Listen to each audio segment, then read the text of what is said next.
दुनिया के सबसे अमीर शख्स एलन मस्क ने जब से ट्विटर को खरीदा है वो अंधाधुंध फायरिंग कर रहे, जिसे मन चाहे उसे फायर कर दे रहे, यानी नौकरी से निकाल दे रहे। अब तक 50% कर्मचारियों की छटनी कर चुके एलन मस्क जिस रफ्तार से ताबड़तोड़ एक्शन ले रहे हैं, उसने अब तो ट्विटर के सह संस्थापक जैक डॉर्सी को भी दुखी कर दिया। यही वजह है कि ट्विटर की नींव रखने वालों में शामिल जैक डॉर्सी ने सबके सामने माफी मांगी। सोशल मीडिया प्लेटफॉर्म ट्विटर को खरीदने के बाद से ही एलन मस्क एक के बाद एक बड़े फैसले लेकर लोगों को चौंका रहे। सबसे पहले उन्होंने जहां ब्लू टिक वाले ट्विटर यूजर से $8 महीना फीस वसूलने का ऐलान किया और फिर ट्विटर के जितने भी कर्मचारी हैं उनमें से ज्यादातर लोगों को एलन मस्क नौकरी से निकालते जा रहे हैं। एलन मस्क ने ट्विटर की कमान संभालने के बाद ट्विटर के सीईओ पराग अग्रवाल, सीएफओ नेड सेगल और legal affair policy head Vijaya गाडे को कंपनी से टर्मिनेट कर दिया था। इस फैसले के बाद कंपनी के विज्ञापन और सेल्स प्रमुख सारा पर्सनेट ने भी कंपनी छोड़ने का फैसला किया था। सारा ट्विटर में चीफ कस्टमर अधिकारी भी थी। कर्मचारियों की लगातार हो रही छटनी को देखकर अब ट्विटर के सह संस्थापक जैक डॉर्सी का बयान सामने आया।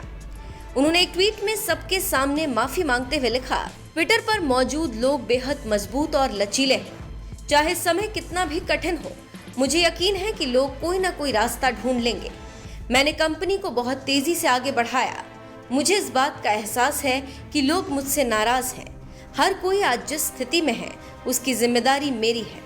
मैं उसके लिए माफी मांगता हूँ। मैं उन सभी लोगों के प्रति आभार व्यक्त करता हूँ जिन्होंने कभी ट्विटर में काम किया है। ट्विटर में चल रही छटनी को लेकर जहां जैक डॉर्सी ने माफी मांगी है, तो वहीं संयुक्त राष्ट्र मानवाधिकार उच्चायुक्त ने भी इस पर चिंता जताई।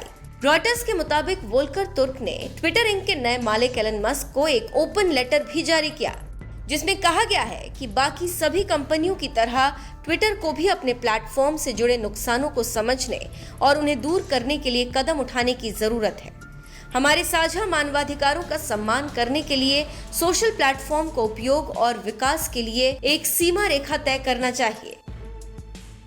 तुर्क ने ट्विटर से निवेदन किया कि वो प्रासंगिक कानूनों के तहत लोगों की प्राइवेसी और अभिव्यक्ति की आजादी की रक्षा की जाए।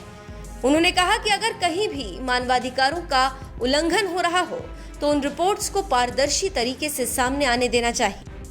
मस्क ने एक हफ्ते पहले $44 बिलियन में ट्विटर का अधिग्रहण किया। इसके बाद बोर्ड को भंग करने और इसके मुख्य कार्यकारी और शीर्ष प्रबंधकों को हटा दिया गया। ट्विटर ने शुक्रवार को अपने 7,500 से ज्यादा कर्मचारियों में से लगभग आधे लोगों को निकाल दिया। मानवाधिकार ने अपने अधिकारों की रक्षा करने की बात भी अपने लेटर में कही। तो वही लोगों को नौकरी से निकाले जाने पर ट्विटर के मालिक एलन मस्क ने सफाई देते हुए कहा कि जब कंपनी को एक दिन में 4 मिलियन से भी ज्यादा का नुकसान हो रहा हो तो नौकरियों में कटौती करने के अलावा कोई विकल्प नहीं था। जिन लोगों को ट्विटर नौकरी से निकाल रहा है उन्हें कंपनी की ओर से 3 महीने की सैलरी दी जा रही है। बहरहाल ऐसे समय जब लोगों को नौकरी पाने के लिए कई मुश्किलों का सामना करना पड़ता हो तो सैकड़ों लोगों को नौकरी से निकालने वाले एलन मस्क के फैसले पर आपका क्या कहना है? अपनी राय हमें कमेंट कर जरूर बताएं।